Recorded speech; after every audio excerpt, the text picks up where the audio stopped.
Right now, we are looking like we're in the middle of a trailer for apocalypse movies. It is like a climate disaster all round.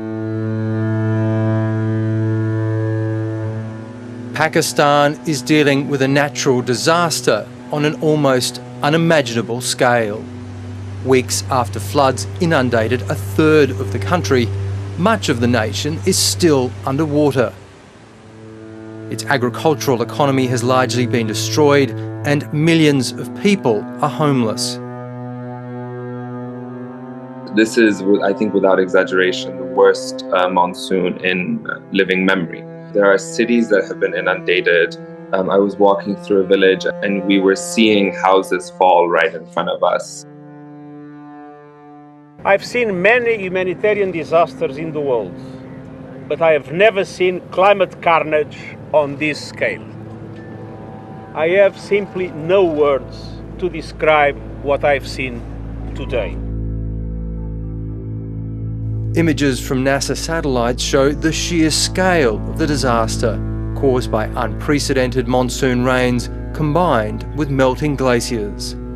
Pakistan's biggest freshwater lake swollen to bursting point.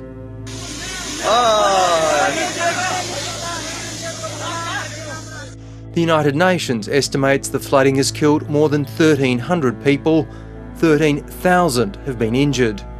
More than 500,000 homes have been destroyed, more than 1 million partially damaged. Tens of millions of Pakistanis are now surviving wherever they can. Literally unheard of. We're looking for dry land. People are looking for dry land to pitch their tarpaulins on. The highways are being used for tentage. There just is not enough dry land for shelter. So that is the real emergency right now. Aid groups are desperate to provide food and shelter, as well as mosquito nets to combat diseases like dengue fever and malaria. But there's another pressing problem. There is lack of access of safe drinking water, so waterborne diseases are already on an increase. People are defecating openly. There would be increased number of cases in terms of insect bites when people are staying in such kind of places. Some Pakistanis who fled the raging torrents have re-entered flood waters to return and claim what little is left of their homes. People do not want to leave their houses and basic items because they have taken ages to even afford kitchen items. Pakistan had just emerged from a major drought before the unprecedented floods hit. The government is publicly blaming climate change driven by carbon emissions from its industrialised neighbours.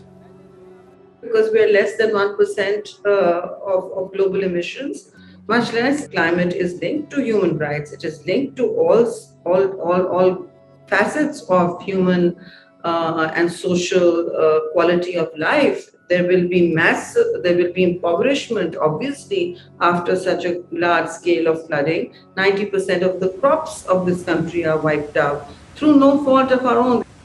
While some Pakistanis are demanding international reparations for the cost of the damage, the nation's climate change minister isn't convinced.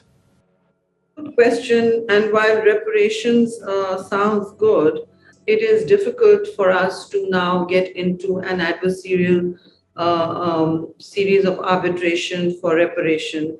And while it's an ethically sound concept, it should not have to become a new legal drain on our resources.